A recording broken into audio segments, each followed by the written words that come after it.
The Westward Eye is a gothic horror audio drama. Mature themes and gore are present. Listener discretion is advised. Episode-specific trigger warnings can be found in the description. Thank you.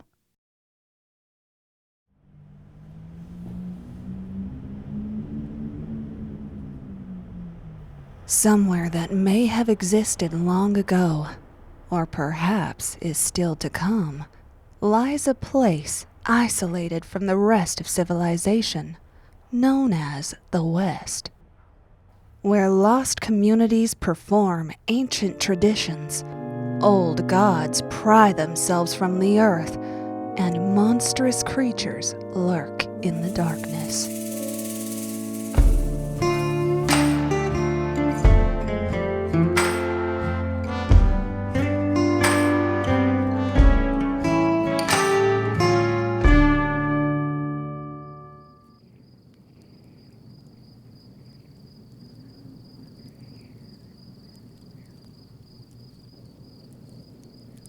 The sun had set a few hours prior, and with it rolled in thick clouds.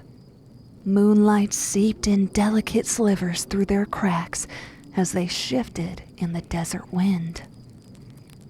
Tobin, Etta, and Sterling sat around a dying fire, bellies full from the various rations they packed. A comfortable silence hung between the group as they relished their first chance to actually rest. For their first hour or so above ground, very little had been said, aside from an offhanded comment from Etta or an instruction by Sterling. In near silence, the group had managed to find their way down into a fairly deep red rock canyon and set up camp. Its walls reached a little over 30 feet tall and stretched for miles in either direction. Sterling had insisted the wind would be less harsh below the flat desert, and they were right. The night breeze screamed its way across the dusty earth above them, whistling through unnervingly motionless saguaros. Tobin sat atop his sleeping mat with his legs outstretched towards the fire pit, letting its warmth flow into the soles of his blistered feet. The sludge of the sewers and the bitter cold mines left an unrelenting chill that seeped its way into his very bones. Even when the fire was in its prime, it had done little to fully ease that feeling. And now, as it sat dying, Tobin's only real source of heat was Etta. She laid against him, her curly hair tied up into a tight bun in order to keep strands from falling in her face as she wrote. Her hand scribbled across the page feverishly as she attempted to document all that had happened over the last 24 hours. Tobin? Yes, Etta? How would you say you felt when we saw whatever it was down there? Why? You wanted an honest documentation of our expedition. Talking about feelings helps build a layer of authenticity. All right. Well, I was terrified. I don't know how to describe it. Almost like I was so scared that suddenly I wasn't anymore, but also so scared at the same time. Right. And what would you say was the most memorable aspect about it for you? If it helps, mine was its eyes, or lack thereof. Just the fact that that thing likely used to have perfect vision, but after years in the dark, it became obsolete. There's something kind of poetic about it. Adaptation that looks horrible to us, but is probably one of the main reasons that thing can survive down there. I don't think there was anything poetic about that thing. I would say the smell. I don't remember that bit. I supposed I was too preoccupied with the rest of it. It reeked. like rotting meat and bile. It's the kind of stench that just sticks in your nose. I mean, even now, I feel like I can smell it. Etta took a moment to document Tobin's words, nodding absently as she did so, until she paused and looked up at their silent companion across from them. Sterling, what about you? Sterling sat close to the fire, one hand prodding the coals with a stick, the other gently stroking their right ankle. They'd removed their ash-colored boots as soon as the fire started to blaze, warming their feet too with its heat. Without their boots, Tobin noticed a misshapen scar peeking out of the cuff of Sterling's pants, pale and twisting across their flesh. Their cold eyes sat fixed on the flames as the glow of the embers moved across their face. They'd made little attempt to speak to Tobin or Etta since the sun had set. At first, Tobin had wondered if it was because they feared the creature of the cavern finding them. But as time went on, Tobin realized it was not a silence of necessity, but rather one of avoidance. Sterling? Look, we should talk about what happened down there. I'm not trying to make you relive something that you don't want to, but we all need to be on the same page here. Etta's right. You just froze up down there. What was that? We hired you for a reason. You're tough, driven. I don't think I've ever seen you afraid before. Until then. You were supposed to get us here and back safely. That was always the plan. So if there's more that you're not telling us, more of those things out there? If anything happens to Etta or I, trust me, we will be fast to pull your cut of the sponsorship. Don't forget who's paying for all of this. Lark Corp. Sterling, I brought you on.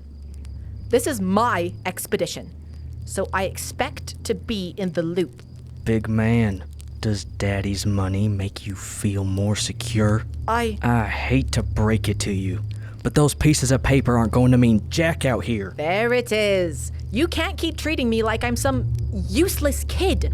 I did my research. I spent months held up in the library looking into old Western customs. So for your information, we don't have any cash. I traded it in for gold after we left the farm. I stand corrected. Stop this! Tobin's right. It's crucial for my documentation and his expedition to get every detail possible, which means we need to be able to communicate, especially if you're not telling us everything. We need to be a team out here. Etta turned her gaze to Sterling, raising her eyebrows ever so slightly. The stick in their hand stilled, resting gently over a red-hot coal in the center of the pit. Sterling sat for a moment, allowing the tip of the stick to char and turn black. Tobin's face twisted with anger at Sterling's refrain, and he began to stand. Etta grabbed his arm and shook her head. She wordlessly urged Tobin to look at their guide, and together they noticed a sense of deep anguish masked behind the stoic face. After what felt like an eternity, Sterling clenched their jaw and pulled their hat to shield their eyes. Sterling, I know this has been a lot, and no amount of preparation could have spared us from the terrors of those mines, but we can't go on like this if we don't trust each other too. That's all we have. There's something you're not telling us. Did you know about that creature down there? The moment she mentioned the beast, Sterling shifted uncomfortably and let out a quiet, shuddered breath. Please. Etta folded her journal and set it to the side, keeping her eyes fixed on Sterling. They looked exhausted, as though their soul had been stripped bare and wounded. Etta sighed resigning to a night of heavy silence. When Ma and I crossed over from the west, I didn't remember much. Looking back, I'd chalked it to the stress of the journey, to losing Dad. But after we got settled in the east, I started having these dreams, nightmares, over and over and over again. They got so bad that I couldn't sleep in my own bed, so every night I'd curl up next to Ma. She'd stroke my hair and tell me, promise me, that all they were figments of my imagination. What were they about? I had one recurring nightmare about the creature from the mines, among others. Ma and I were working our way through the darkness. She held a torch out in front of us. I watched as it grew smaller and smaller until we were almost in complete darkness. I remember complaining to Ma that my feet hurt, that I was tired and cold. And then the clicking started, so loud that it almost made my ears bleed, and there it was. That pale, bony monster lunged at Ma, and she ended up burning it real good in the chest with her torch. I have no memory of it from when we actually crossed over. But then again, I don't have memory of much of the West. I suppose I'm still trying to sort out what was real, to sort out what Ma knew and lied to me about. Sterling. I'm sorry. I slipped up down there and it could have cost us our lives. I know that, and I'll carry it with me. I know you hired me for a reason, and I promise that what happened down there won't happen again. I know what to expect now. I won't let it get the best of me. Sterling finally looked up from the fire. Their eyes were full of an emotion Tobin couldn't quite grasp. But, now that we're out here, like Etta said, we need to be a team. We're going to need a few ground rules. All right. I'm listening. Whatever we do as a group. We can't afford to have anyone wandering off or splitting up. If what I remember about this place is true, we can't risk being alone out there. Second, we listen to each other as much as we can. This back and forth is becoming tedious. And finally, y'all need to listen to me when I say something. I know this is your journey, but this is where I'm from. Can we agree to that? Yeah. Yes. Okay. Yes, of course. Sterling, back to the task at hand. What was the most memorable part of the mines for you? Etta, you're nothing if not diligent. Some things never change. Thank you. Now, don't avoid the question. Sterling leaned back to rest against their rucksack, the brim of their Stetson hat turned down, covering their eyes once again as they recounted their time in the mines rather matter-of-factly. The anxiety that flooded through their body moments before seemed to have dissipated, leaving them with the reserved demeanor that Etta and Tobin had grown accustomed to in their recent time together. Thank you, Sterling. Are you going to be asking us stuff like this every time something big happens? Yes. Well, if my memory holds, you're going to need another journal in no time. Etta stuck her tongue out and wrinkled her nose at Sterling, who simply grinned back at her. The light of the fire had become a faint glow. Taking notice, Sterling grasped a fistful of dry brush and tossed it into the pit. The sticks caught aflame quickly as the fire breathed its way back to life. Don't you want to let it die down a bit? It's getting pretty late. Sterling didn't respond. Rather, they silently added another log to the fire. Their eyes stayed fixed on its flames, as if they were somehow able to make meaning out of its wild dance. Aren't you scared of starting a bushfire? Not as scared as I am about what happens if the fire goes out. We're keeping it burning through the night. Fair point. One of us can keep watch at all times. That way...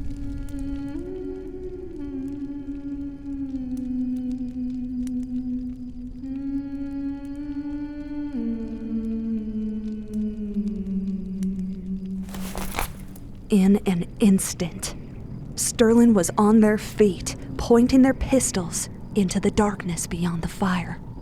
They stood still as a statue and listened intently to pinpoint the direction of the song as it echoed off the canyon walls.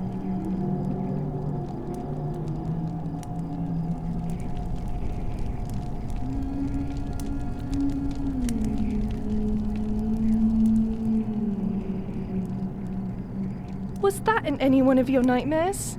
No. As the song faded, the sounds of the desert started to once again fill the Arroyo. Yet, even as the natural world fell back into a state of calm, Sterling stood rigid, the hair on the back of their neck standing on end. It sounded like a person. Trust me, it wasn't. How can you be so sure? I don't know. I'll get back to you on that. This could be our first real opportunity to interview a denizen of the West. Do you know how impactful it would be to get the first-hand account of life out here so early in our expedition? What happened to listening to each other? Right now, it seems like you just want us to listen to you.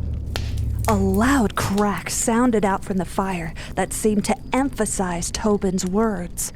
Bits of sparks sprung from the pit and floated up through the air around them like tiny lightning bugs. Sterling paused for a moment in an attempt to self-regulate, a deep anger seething in their chest at Tobin's constant defiance. They massaged the bridge of their crooked nose as the flicking specks around them began to dissipate into darkness. Fine. You're right. Let's wait until morning. How about that? Once the sun comes up, we can go find her, and get an interview. There was a moment of hesitation as Tobin's face fell disappointedly before nodding in defeat. A relieved sigh escaped Sterling as they holstered their pistols.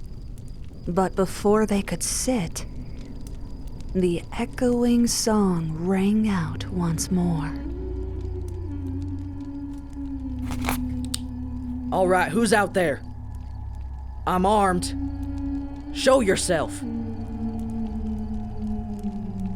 Sterling circled the fire pit, their pistols once again aimed toward the darkness, scanning the desert. They made a noticeable effort to stay fully in the fire's light. As if they stepped even a toe beyond its perimeter, they'd be sucked up by something in the night. Etta watched them with concern. To her, Sterling looked like an anxious zoo animal pacing the inside of their enclosure, helpless in their confinement. As their eyes tried to make sense of the scene before them, Sterling realized they'd forgotten how crushing the dark out there truly was. In the east, even clouded nights were filled with an artificial glow. Out there in the west, even with the moon high in the sky, all light seemed to die. You and Tobin should get some rest. I'll take first watch. No offense, Darlene, but you look exhausted. More so than the rest of us. Yes, we're all tired, but you've been working the most since we got out here. From scouting the place, building us a fire. You should be the first one to rest. Etta and I can stay up together. That way we can hold each other accountable while you're asleep. It was only then that Sterling realized how truly tired they were. Beyond the aching in their muscles, their head pounded from stress to the point it was straining to even keep their eyes open. Just standing as they were now, their legs swayed from exhaustion. All right. You're right. But You best wake me up no later than 0300 hours so you can get to sleep before the sun rises. You have our word. While Sterling couldn't shake the fear of being unprepared and vulnerable as they slept, they knew they couldn't protect anyone in their current state. Tobin had not once shown himself to be the most reliable or capable man, but Sterling still found a surprise and trust in him. They gave a tired nod to their companions before slipping into their sleeping sack. If that singing gets any closer, wake me. Without another word, Sterling pulled their sleeping sack around them and felt the weight of their day seep into the earth beneath them. For a while they tossed and turned fitfully in anticipation that the singing call would get closer. But as time stretched on, only the sounds of a peaceful night were heard. The cracking of their fire, the wind whistling at the canyon tops, and the trickling riverbed that stretched across the floor of the Arroyo. Every step in the west thus far had brought such terror, something they had never quite felt since they were a child. Yet as they lay in this moment, Sterling felt oddly at peace, as if something out there welcomed them home. It wasn't long until they were lulled into a deep slumber. We need to find her. Who? The woman. She could be long gone by morning. Tobin. We've only been resting for a couple of hours, and I'm exhausted after being in that cavern for who knows how long. Are you sure venturing off without Sterling is the best idea? Sterling was 3 the last time they were out here. Being young, it warps your perspective. I highly doubt it's as dangerous as they're making it seem. Are you forgetting about that thing that nearly killed us in the mines? We survived, didn't we? Your hubris never fails to baffle me. We can take one of Sterling's pistols. Leave the other one here in case they need it. It's 2100 hours now. We can be back well before Sterling wakes up. The glint in Tobin's eyes reminded Etta of when they were young, spending their free time exploring the dense forest that stretched around their neighborhood. He'd always been the one pushing for adventure, and oftentimes ended up stuck in the twisting gullies or in the branches of a tall birch tree. Exploration had called to him, even back then. Once they moved to the boarding homes and started university, Etta had watched that spark leave her best friend's life. Although he enjoyed academia, Tobin didn't seem happy there. While he certainly had a knack for learning, Tobin was never the same. It left him tired, burnt out, and trapped in a prison that sucked what light he had left. Until now. She's close. We have to hurry. Wow, you've really thought this through. Don't seem so surprised. Is there any way I'm going to be able to talk you out of this? Not likely. Etta's gaze shifted between Sterling, who slept peacefully at the edge of the firelight, then back to her partner, who now stood above her. Tobin extended a hand toward Etta and lifted her to her feet. In an attempt not to wake their sleeping companion, the pair readied themselves as quietly as they could.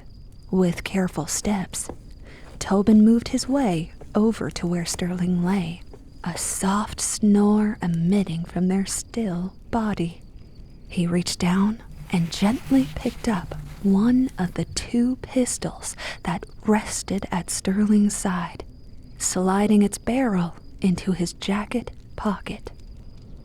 Meanwhile, Etta gathered pieces of dry brush and sticks from around their camp and tossed them into the fire.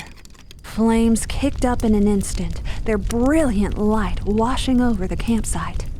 Stepping away from its coursing heat, Etta grabbed the oil lamp and handed it to Tobin. At least now the fire shouldn't die before we get back.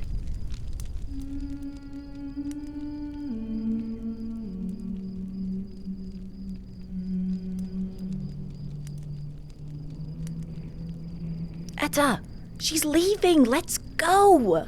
Tobin took off in a quick stride, his fist balled up in excitement. He halted just at the edge of the firelight before turning, expectantly waiting for Etta, who stood motionless by the flame. She spared one last look at Sterling, who laid still fast asleep on the ground. Feelings of conflict began to well up inside her at the thought of leaving them near defenseless. That hesitation quickly dissipated, however, at the thought of Tobin being all alone in the darkness. A bolt of panic shot through her body, sending her to motion. I'm coming. Etta turned and crept after Tobin, who extended his free hand out to her. Cautiously, she clasped her hand around his, and without looking back at their camp, the two ventured out into the darkness of the west.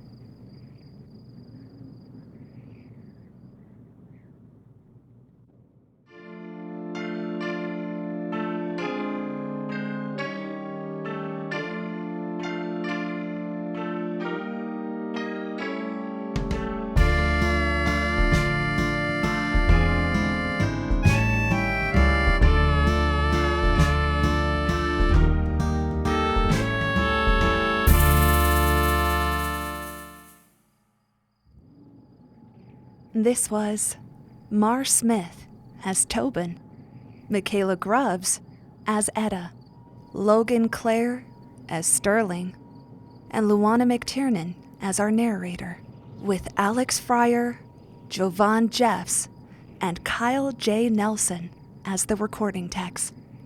This episode was written and directed by Mar Smith and Mikayla Grubbs. Additional voices, contributors, and audio sources can be found in the episode description.